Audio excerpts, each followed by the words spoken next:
Hi friends, ನಾಳೆ ಗುರುವಾರ ಮತ್ತು ಲಾಸ್ಟ್ ಸೋಮವಾರದ ಬ್ಯಾಡಗಿ ಮಾರ್ಕೆಟ್ ಯಾಕೆ ಬಂದಾಗಿತ್ತು ಗೊತ್ತಾ? ಮತ್ತು ಅದಕ್ಕೆ ಕಾರಣಗಳು ಏನಂತ ನಿಮಗೆ ತಿಳಿಸ್ತೀನಿ ಫ್ರೆಂಡ್ಸ್. ಅದಕ್ಕಿಂತ ಮೊದಲು ಈ ವಿಡಿಯೋಗೆ ಒಂದು ಲೈಕ್ ಮಾಡಿ ಮತ್ತು ಹೊಸದಾಗಿ ಯಾರಾದರೂ ನಮ್ಮ ಯೂಟ್ಯೂಬ್ ಚಾನಲ್ ನೋಡ್ತಾ ಇದ್ದರೆ ಸಬ್ಸ್ಕ್ರೈಬ್ ಮಾಡಿ, ಬೆಲ್ ಐಕನ್ ಕ್ಲಿಕ್ ಮಾಡಿ.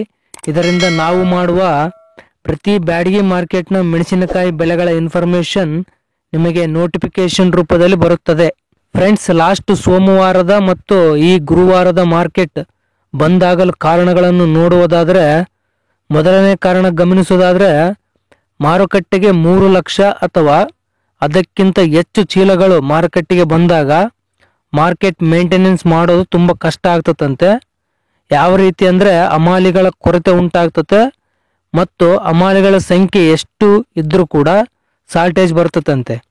ಲಾಸ್ಟ್ ಗುರುವಾರ ಅಂದರೆ 15 2ನೇ ತಿಂಗಳು 3,50,000 ಚೀಲ ಬಂದಿದ್ವು. ಅದಕ್ಕಾಗಿ 19ನೇ ತಾರೀಕು 2ನೇ ತಿಂಗಳು ಸೋಮವಾರ ಮಾರ್ಕೆಟ್ ಬಂದ್ ಮಾಡಲಾಗಿತ್ತು. ಅದೇ ರೀತಿ 26ನೇ ತಾರೀಕು 2ನೇ ತಿಂಗಳು ಸೋಮವಾರ 3,10,000 ಚೀಲ ಬಂದಿದ್ವು.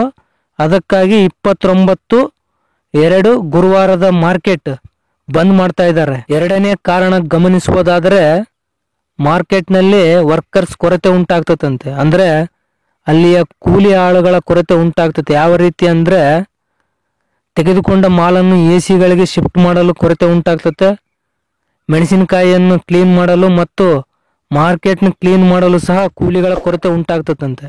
ಮೂರನೇ ಕಾರಣ ಗಮನಿಸುವುದಾದರೆ, ಲಾಸ್ಟ್ ಸೋಮವಾರ ಬ್ಯಾಡಗಿ ಹತ್ರ ಒಂದು ರಥೋತ್ಸವ ಇತ್ತು. ಆದ್ದರಿಂದ ಕೂಡ ಮಾರ್ಕೆಟ್ ಅನ್ನು ಬಂದ್ ಮಾಡಲಾಗಿತ್ತು. ಮತ್ತು ಈ ಗುರುವಾರ ಕೂಡ ಮಲ್ಲೇಶ್ವರ ರಥೋತ್ಸವ ಈ ಬ್ಯಾಡಗಿ ಹತ್ರ ಇದೆ.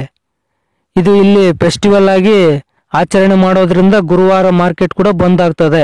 ನಾಲ್ಕನೇ ಕಾರಣ ಗಮನಿಸುವುದಾದರೆ, ಇಂದಿನ ಮಾರ್ಕೆಟ್ಗಳಲ್ಲಿ ಸೇಲಾದ ಅಥವಾ ಮಾರಾಟವಾದ ಮೆಣಸಿನಕಾಯಿಗೆ ಬಂದ ಹಣ ರೈತರ ಅಕೌಂಟ್ಗೆ ಜಮೆ ಆಗಲು ತಡ ಆಗಿರುವುದರಿಂದ ಕೂಡ ಮಾರ್ಕೆಟ್ ಬಂದಾಗಲು ಒಂದು ಕಾರಣ ಅಂತ ಹೇಳ್ತಿದ್ದಾರೆ ಫ್ರೆಂಡ್ಸ್. ಈ ಎಲ್ಲಾ ಕಾರಣಗಳಿಂದ ಮಾರ್ಕೆಟ್ ಬಂದ್ ಆಗ್ತಾ ಇರೋದು ಫ್ರೆಂಡ್ಸ್. ಈ ಮಾಹಿತಿ ಏನಾದರೂ ನಿಮಗೆ ಇಷ್ಟವಾದಲ್ಲಿ ಒಂದು ಲೈಕ್ ಮಾಡಿ. ಹಾಗೆ ಪ್ರತಿ ಬ್ಯಾಡಗಿ ಮಾರ್ಕೆಟ್ ಮೆಣಸಿನಕಾಯಿ ಬೆಲೆಗಳ ಇನ್ಫಾರ್ಮೇಶನ್ ತಿಳಿಯಲು ನಮ್ಮ ಚಾನೆಲ್ ಸಬ್ಸ್ಕ್ರೈಬ್ ಮಾಡಿ, ಬೆಲ್ ಐಕನ್ ಕ್ಲಿಕ್ ಮಾಡಿ, ಹಾಗೆ ಶೇರ್ ಮಾಡೋದನ್ನು ಮರಿಬೇಡಿ.